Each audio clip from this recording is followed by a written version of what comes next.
CHAPTERV. Knowledge by acquaintance and knowledge by description. In the preceding chapter we saw that there are two sorts of knowledge. Knowledge of things and knowledge of truths. In this chapter we shall be concerned exclusively with knowledge of things, of which in turn we shall have to distinguish two kinds. Knowledge of things, when it is of the kind we call knowledge by acquaintance is essentially simpler than any knowledge of truths, and logically independent of knowledge of truths, though it would be rash to assume that human beings ever, in fact, have acquaintance with things without at the same time knowing some truth about them. Knowledge of things by description on the contrary, always involves, as we shall find in the course of the present chapter, some knowledge of truths as its source and ground. But first of all we must make clear what we mean by acquaintance, and what we mean by description. We shall say that we have acquaintance with anything of which we are directly aware, without the intermediary of any process of inference, or any knowledge of truths. Thus in the presence of my table I am acquainted with the sense data that make up the appearance of my table, its color, shape, hardness, smoothness, etc. All these are things of which I am immediately conscious when I am seeing and touching my table. The particular shade of color that I am seeing may have many things said about it. I may say that it is brown, that it is rather dark, and so on. But such statements, though they make me know truths about the color, do not make me know the color itself any better than I did before so far as concerns knowledge of the color itself. As opposed to knowledge of truths about it, I know the color perfectly and completely when I see it, and no further knowledge of it itself is even theoretically possible. Thus the sense data which make up the appearance of my table are things with which I have acquaintance, things immediately known to me just as they are. My knowledge of the table as a physical object, on the contrary, is not direct knowledge, such as it is obtained through acquaintance with the sense data that make up the appearance of the table. We have seen that it is possible, without absurdity, to doubt whether there is a table at all, whereas it is not possible to doubt the sense data. My knowledge of the table is of the kind which we shall call knowledge by description. The table is the physical object which causes such and such sense data. This describes the table by means of the sense data. In order to know anything at all about the table, we must know truths connecting it with things with which we have acquaintance. We must know that such and such sense data are caused by a physical object. There is no state of mind in which we are directly aware of a table. All our knowledge of the table is really knowledge of truths. And the actual thing which is the table is not, strictly speaking, known to us at all. We know a description, and we know that there is just one object to which this description applies, though the object itself is not directly known to us. In such a case, we say that our knowledge of the object is knowledge by description. All our knowledge, both knowledge of things and knowledge of truths, rests upon acquaintance as its foundation. It is therefore important to consider what kinds of things there are with which we have acquaintance. Sense data, as we have already seen, are among the things with which we are acquainted. In fact, they supply the most obvious and striking example of knowledge by acquaintance. But if they were the sole example, our knowledge would be very much more restricted than it is. We should only know what is now present to our senses. We could not know anything about the past, not even that there was a past, nor could we know any truths about our sense data. For all knowledge of truths, as we shall show, demands acquaintance with things which are of an essentially different character from sense data. The things which are sometimes called abstract ideas, but which we shall call universals. We have, therefore, to consider acquaintance with other things besides sense data, if we are to obtain any tolerably adequate analysis of our knowledge. The first extension beyond sense data to be considered is acquaintance by memory. It is obvious that we often remember what we have seen or heard or had otherwise present to our senses, and that in such cases we are still immediately aware of what we remember, in spite of the fact that it appears as past and not as present. This immediate knowledge by memory is the source of all our knowledge concerning the past.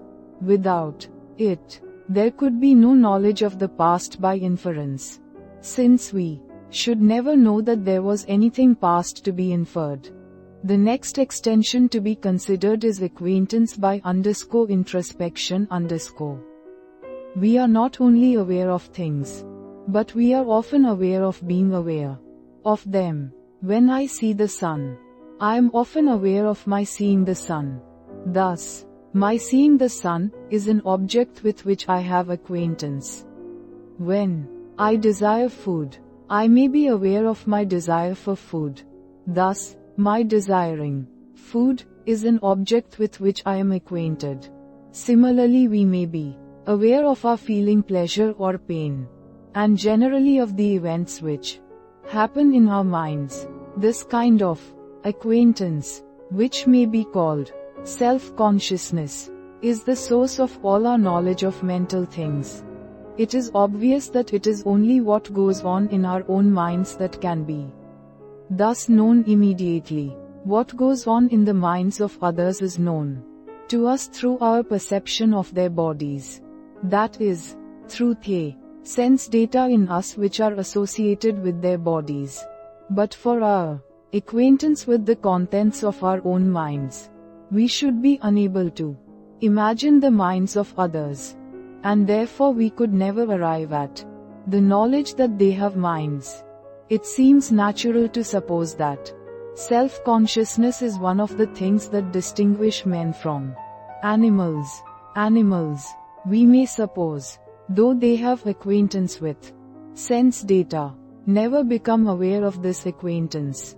I do not mean that they doubt whether they exist, but that they have never become conscious of the fact that they have sensations and feelings, nor, therefore, of the fact that they, the subjects of their sensations and feelings, exist. We have spoken of acquaintance with the contents of our minds as self-consciousness, but it is not, of course, consciousness of a self. It is consciousness of particular thoughts and feelings. The question whether we are also acquainted with our bare selves, as opposed to particular thoughts and feelings, is a very difficult one, upon which it would be rash to speak positively. When we try to look into ourselves, we always seem to come upon some particular thought or feeling, and not upon the I, which has the thought or feeling. Nevertheless, there are some reasons for thinking that we are acquainted with the I. Though the acquaintance is hard to disentangle from other things. To make clear what sort of reason there is, let us consider for a moment what our acquaintance with particular thoughts really involves. When I am acquainted with my seeing the sun, it seems plain that I am acquainted with two different things in relation to each other. On the one hand, there is the sense datum which represents the sun to me. On the other hand, there is that which sees this sense datum. All acquaintance, such as my acquaintance with the sense datum which represents the sun, seems obviously a relation between the person acquainted and the object. with which the person is acquainted, when a case of acquaintance is one with which I can be acquainted, as I am acquainted with my acquaintance, with the sense datum representing the sun. It is plain that the person acquainted is myself. Thus, when I am acquainted with my seeing the sun, the whole fact with which I am acquainted is self-acquainted with sense datum. Further, we know the truth, I am acquainted with this sense datum. It is hard to see how we could know this truth, or even understand what is meant by it, unless we were acquainted with something which we call I. It does not seem necessary to suppose that we are acquainted with a more or less permanent person, the same today as yesterday. But it does seem as though we must be acquainted with that thing, whatever its nature, which sees the sun and has acquaintance with sense data. Thus, in some sense it would seem we must be acquainted with ourselves as opposed to our particular experiences. But the question is difficult, and complicated arguments can be adduced on either side. Hence, although acquaintance with ourselves seems probably to occur, it is not wise to assert that it undoubtedly does occur. We may therefore sum up as follows what has been said concerning acquaintance with things that exist. We have acquaintance in sensation with the data of the outer senses, and in introspection with the data of what may be called the inner sense, thoughts, feelings, desires, etc. We have acquaintance in memory with things which have been data either of the outer senses or of the inner sense. Further, it is probable, though not certain, that we have acquaintance with self, as that which is aware of things or has desires towards things. In addition to our acquaintance with particular existing things, we also have acquaintance with what we shall call universals that is to say, general ideas, such as whiteness diversity brotherhood and so on. Every complete sentence must contain at least one word which stands for a universal. Since all verbs have a meaning which is universal, we shall return to universals later on, in Chapter 9. For the present, it is only necessary to guard against the supposition that whatever we can be acquainted with must be something particular and existent. Awareness of universals is called conceiving and a universal of which we are aware is called a concept It will be seen that among the objects with which we are acquainted are not included physical objects, as opposed to sense data, nor other people's minds. These things are known to us by what I call knowledge. By description, which we must now consider. By a description, I mean any phrase of the form, a so and so, or the so and so. A phrase of the form, a so and so, I shall call an ambiguous description. A phrase of the form, the so and so. In the singular, I shall call a definite description. Thus, a man is an ambiguous description, and the man with the iron mask is a definite description. There are various problems connected with ambiguous descriptions, but I pass them by, since they do not directly concern the matter we are discussing, which is the nature of our knowledge concerning objects in cases where we know that there is an object answering to a definite description, though we are not acquainted with any such object. This is a matter which is concerned exclusively with definite descriptions. I shall therefore, in the sequel, speak simply of descriptions, when I mean definite descriptions. Thus a description will mean any phrase of the form, the so and so, in the singular. We shall say that an object is known by description when we know that it is the so and so, i.e., when we know that there is one object, and no more, having a certain property, and it will generally be implied that we do not have knowledge of the same object by acquaintance. We know that the man with the iron mask existed, and many propositions are known about him, but we do not know who he was. We know that the candidate who gets the most votes will be elected, and in this case we are very likely also acquainted, in the only sense in which one can be acquainted with someone else, with the man who is, in fact, the candidate who will get most votes. But we do not know which of the candidates he is, i.e., we do not know any proposition of the form, A is the candidate who will get most votes where he is one of the candidates. By name, we shall say that we have merely descriptive knowledge of the so and so when, although we know that the so and so exists, and although we may possibly be acquainted with the object which is, in fact, the so and so, yet we do not know any proposition, underscore is the so and so, where underscore is something with which we are acquainted. When we say, the so and so exists, we mean that there is just one object which is the so and so. The proposition, underscore is the so and so, means that underscore has the property so, and nothing else has. Mr. A is the unionist candidate for this constituency, means Mr. A is a unionist candidate for this constituency, and no one else is. The unionist candidate for this constituency exists means someone is a unionist candidate for this constituency, and no one else is.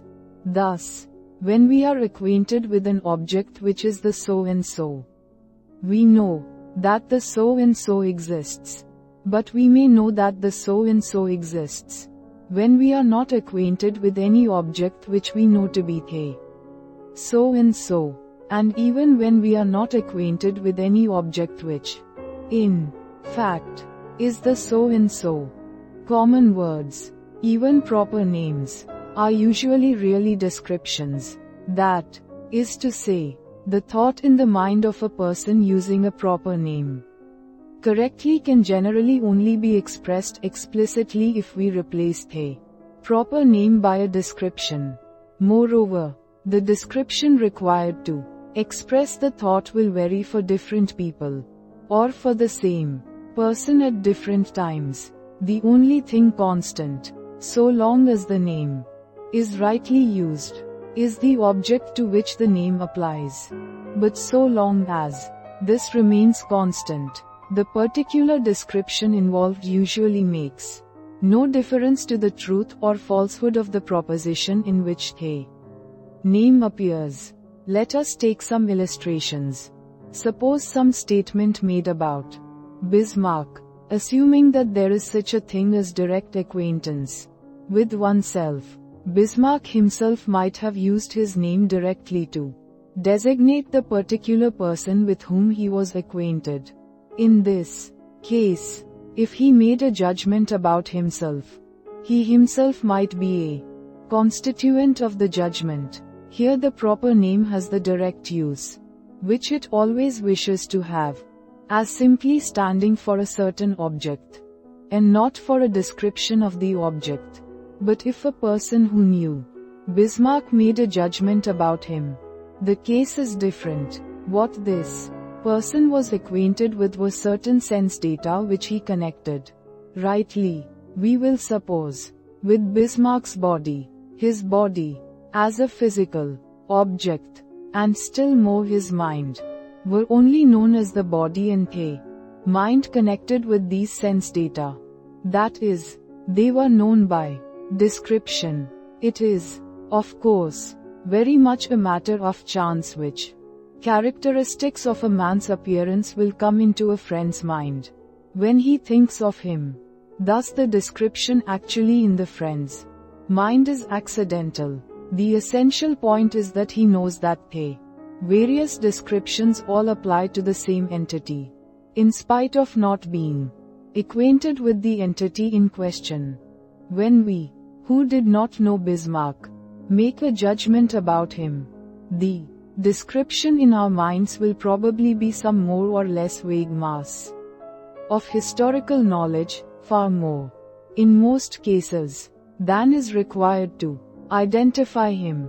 But, for the sake of illustration, let us assume that we think of him as the first Chancellor of the German Empire. Here all the words are abstract except German. The word German will again have different meanings for different people. To some it will recall travels in Germany, to some the look of Germany on the map, and so on. But if we are to obtain a description which we know to be applicable, we shall be compelled, at some point, to bring in a reference to a particular with which we are acquainted. Such reference is involved in any mention of past, present, and future, as opposed to definite dates, or of here and there, or of what others have told us. Thus it would seem that, in some way or other, a description known to be applicable to a particular must involve some reference to a particular with which we are acquainted, if our knowledge about the thing described is not to be merely what follows logically from the description. For example, the most long-lived of men is a description involving only universals, which must apply to some man. But we can make no judgments concerning this man which involve knowledge about him beyond what the description gives. If, however, we say, the first Chancellor of the German Empire was an astute diplomatist, we can only be assured of the truth of our judgment in virtue of something with which we are acquainted, usually a testimony heard or read. Apart from the information we convey to others, apart from the fact about the actual Bismarck, which gives importance to our judgment, the thought we really have contains the one or more particulars involved, and otherwise consist wholly of concepts. All names of places, London, England, Europe, the Earth, the solar system, similarly involve, when used, descriptions which start from some one or more particulars with which we are acquainted. I suspect that even the universe, as considered by metaphysics, involves such a connection with particulars. In logic, on the contrary, where we are concerned not merely with what does exist, but with whatever might or could exist or be, no reference to actual particulars is involved. It would seem that, when we make a statement about something only known by description, we often intend to make our statement, not in the form involving the description, but about the actual thing described. That is to say, when we say anything about Bismarck, we should like, if we could, to make the judgment which Bismarck alone can make, namely, the judgment of which he himself is a constituent. In this we are necessarily defeated, since the actual Bismarck is unknown to us. But we know that there is an object B, called Bismarck, and that B was an astute diplomatist. We can thus describe the proposition we should like to affirm, namely, B was an astute diplomatist, where B is the object which was Bismarck. If we are describing Bismarck as the first Chancellor of the German Empire, the proposition we should like to affirm may be described as the proposition asserting concerning the actual object which was the first Chancellor of the German Empire, that this object was an astute diplomatist. What enables us to communicate, in spite of the varying descriptions we employ, is that we know there is a true proposition concerning the actual Bismarck. And that however we may vary the description, so long as the description is correct, the proposition described is still the same. This proposition, which is described and is known to be true, is what interests us, but we are not acquainted with the proposition itself, and do not know it. Though we know it is true, it will be seen that there are various stages in the removal from acquaintance with particulars. There is Bismarck to people who knew him, Bismarck to those who only know of him through history, the man with the iron mask, the longest lived of men. These are progressively further removed from acquaintance with particulars. The first comes as near to acquaintance as is possible in regard to another person. In the second, we shall still be said to know who Bismarck was. In the third, we do not know who was the man with the iron mask, though we can know many propositions about him which are not logically deducible from the fact that he wore an iron mask. In the fourth, finally, we know nothing beyond what is logically deducible from the definition of the man. There is a similar hierarchy in the region of universals. Many universals, like many particulars, are only known to us by description. But here, as in the case of particulars, knowledge concerning what is known by description is ultimately reducible to knowledge concerning what is known by acquaintance. The fundamental principle in the analysis of propositions containing descriptions is this: every proposition which we can understand must be composed wholly of constituents with which we are acquainted. We shall not at this stage attempt to answer all the objections which may be urged against this fundamental principle. For the present, we shall merely point out that, in some way or other, it must be possible to meet these objections, for it is scarcely conceivable that we can make a judgment or entertain a supposition without knowing what it is that we are judging or supposing about.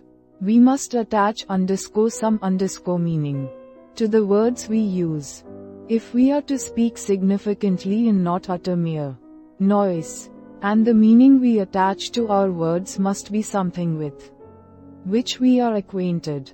Thus when, for example, we make a statement about Julius Caesar, it is plain that Julius Caesar himself is not before our minds, since we are not acquainted with him. We have in mind some description of Julius Caesar, the man who was assassinated on the Ides of March, the founder of the Roman Empire. Or, perhaps, merely the man whose name was Julius Caesar In this last description, Julius Caesar is a noise or shape with which we are acquainted. Thus our statement does not mean quite what it seems to mean, but means something involving, instead of Julius Caesar, some description of him, which is composed wholly of particulars and universals, with which we are acquainted. The chief importance of knowledge by description is that it enables us to pass beyond the limits of our private experience, in spite of the fact that we can only know truths which are wholly composed of terms which we have experienced in acquaintance. We can yet have knowledge by description of things which we have never experienced, in view of the very narrow range of our immediate experience. This result is vital, and, until it is understood, much of our knowledge must remain mysterious and, therefore doubtful.